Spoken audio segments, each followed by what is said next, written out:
За сайн байцгаана уу. Та бүхэнд ажиглагч хийх, ажиглагчийн хуудас бүглэх зааварчилгааны товч танилцуулгыг хүргэж байна. За энэ аюулгүй ажиллагааны хэлэлцүүлэхээр бол хөдөлмөрийн аюулгүй байдлын эрүүл ахуйн аюулыг илрүүлэх, мэдээлэх, танихад ажиглагч хийх ажиглагчийн хуудас бүглэн ашиглах энэхүү мэдээллийг хүргэж байна. За манай дээр хэрэгжүүлж байгаа эрсдлийн үнэлгээний 3 түвшин байдаг. За түүнийг хальт сэргээхэд нэгдүгээр түвшинд бол мэдээж хэрэг бид нэр өглөө ажлыг эхлэхийн өмнөх ажлын аюулын үнэлгээ буюу ухаан үнэлгээ, аюулыг мэдээлэх. Хоёрдугаар түвшинд бол ажлын аюулын шинжилгээ ЖЧ гэж автокран болон сэрээд ажигч тээвэрлэлтэй үйл ажиллагаан дээр ажлын аюулын шинжилгээ тухайн баг хамтарч хийсэн байдаг. За 3 дугаар түвшинд бол эрсдлийн үнэлгээ. За ерөнхий эрсдлийн үнэлгээг бол томилогдсон баг хамт олон хамтарч гүйцэтгэдэг байгаа. За үүн дээр нэмж хэлэхэд бол нэмж бид нар ажиглагчийн хуудас гэдэг зүйлээр тухайн аюулыг илрүүлэх ажлыг хэрэгжүүлэхээр энэхүү зааварчилгааг бэлтгэж байгаа. Тэгэхээр энэхүү ажиглагчийн хуудас нь бол мэдээж хэрэг эрсдлийн үнэлгээний нэгдүгээр түвшинд бас хамаарагдахаар ажил байгаа. Аюулгүй ажиллагааны гол үзүүлэлтийг бол leading indicator, lagging indicator гэдэг үндсэн хоёр хэсэгт хувааж авч үздэг. За leading indicator гэдэг дээр бол урьдчилан сэргийлэхэд хийгдэж байгаа бүхий л ажлуудын үзүүлэлтүүдийг ордог. Жишээлбэл сар бүр бид нар ажлын байрны үзлэг хийдэг. Ажлын аюулын шинжилгээ хийдэг. За ажлын стандартын журам боловсруулж танилцуулдаг. За мөн эрсдлийн үнэлгээ хийдэг. За сургалт зааварчилгаа ордог. За гадны томоохон мэргэжлийн байгууллагаараас сургалт хийгддэг. За мөн бусад бүх урьдчилан сэргийлэхтэй холбоотой ажлуудын үзүүлэлт хардаг байгаа. За лагийн индикатор гэдэг дээр бол тухайн осол болсны дараах ослын сэрэмжлүүлэг, ослын судалгаа, ослын судалгаанаас гарсан экшнүүдийн хэрэгжүүлэхэд чиглэгдсэн энэ ажлуудыг хийдэг байгаа. Тэгэхээр энэхүү эрсдлээс хамгаалах энэ бүхий л үйл ажиллагааг бол ерөнхийдөө бол хөдөлмөрийн аюулгүй байдал, эрүүл ахуйн салбарт бол үндсэн хоёр үзүүлэлт дээр хэмждэг байгаа шүү. За ажиглагч нарт бол ажлын арга барилыг бол сайжруулан хөгжүүлэх арга замыг тасралтгүй ирж хайж байдаг. Тийм мэргэжлийн хүмүүс болж хөгждөг. Тэгэхээр бидний ажиглагчийн хуудас бүгэлж байгаа, ажиглагч хийж байгаа хамгийн гол зүйл бол эрсдлийг бууруулах, аюулыг илрүүлэх чиглэсэн томоохон ажлын нэг хэсэг болж байгаа.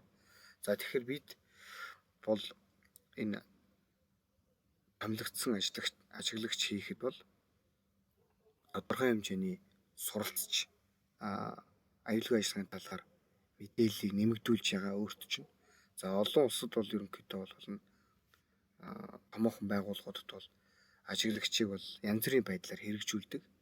За stop, look, assess, manage гэдэг зүйл эхлээд хар, тэгээд зогс, хар, үнэл, тэгээ удирдан зохицуул гэсэн энэ олон хиллэг байдаг.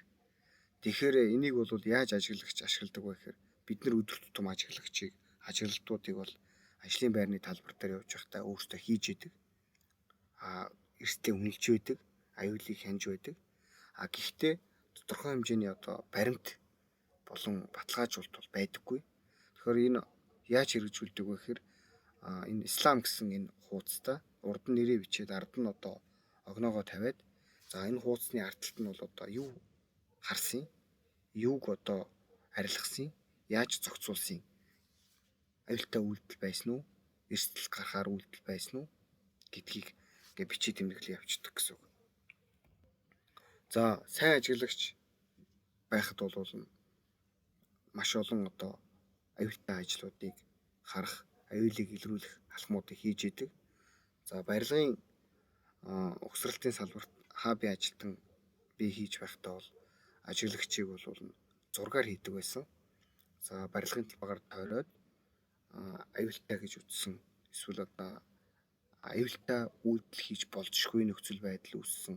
Эсвэл ер нь цаашдаа даамжирч аюул эрсдэл учрж болохоор зүйлсүүдийг зургийн дарж баталгаажуулаад аюулгүй ажиллагааны самбарт байршуулад өглөөний хуралд за өчигдөр энэ хоёр хүмүүс маань ажиллаж байхдаа ийм үйлдэл гаргасан.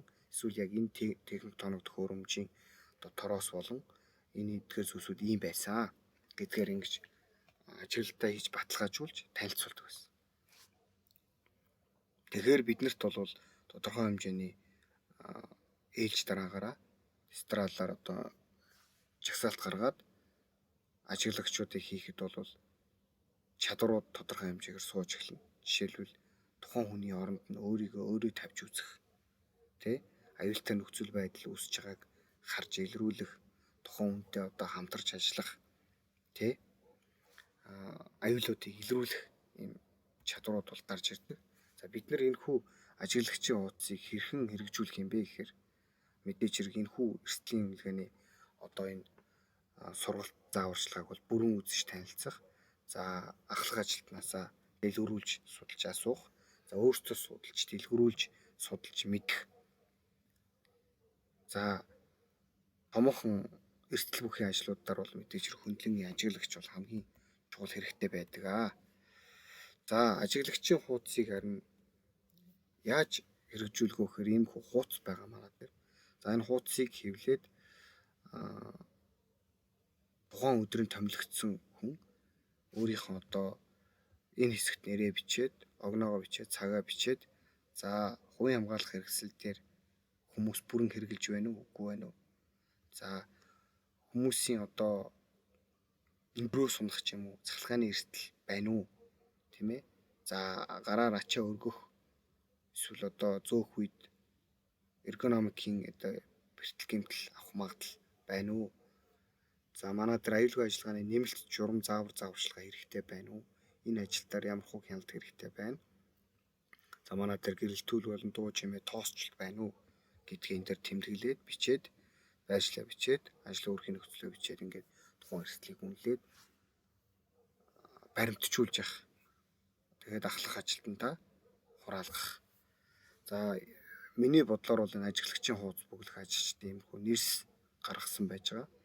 Тэгээд 7 хоногт одоо тухайн хамлагдсан хоёр ажиглагч ажиглалтыг хийгээд за энэхүү одоо мэдээллийг репорт хэлбэрээр явуулж явах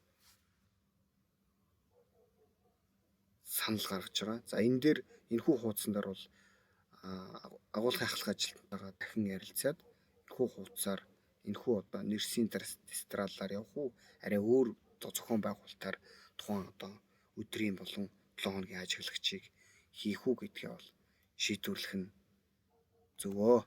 За ажиглагч хийж байгаа гол давуу тал гэвэл тухайн аюулыг илрүүлж байгаа. Тэгэхээр тухайн аюулыг илрүүлэхээр хамгийн түрүүнд тухайн аюулыг устгах уу? Эсвэл одоо цаашлаад хяналтанд авах уу? Ямар арга хэмжээ тэмдэглэлгээ байршуулах уу? Нэмэлт зааварчилгаа сургалт хэрэгтэй байна уу гэдгийг тодорхойлж байгаа. За энэхүү аюулыг хянах шатлал бол ийм 5 шатлалыг бол та бүхэн мэдж байгаа. Хамгийн үр дүн муутай нь бол одоо эцсийн үр дүн муутай арга бол нэг бүрийн хамгаалах хэрэгсэл ажлын хувцас байгаа. Хамгийн үр дүн сайтай арга бол тухайн аюулыг арилгах, устгах. За тэгээд анхаарал хандуулсан та бүхэндээ баярлалаа. За ажиглагчийн хуудсыг эхлүүлж, аюулыг илрүүлж, аюулыг одоо устгах ажилд идэвх санаачлалтай оролцсон гэдэгт итгэлтэй байна. Баярлалаа.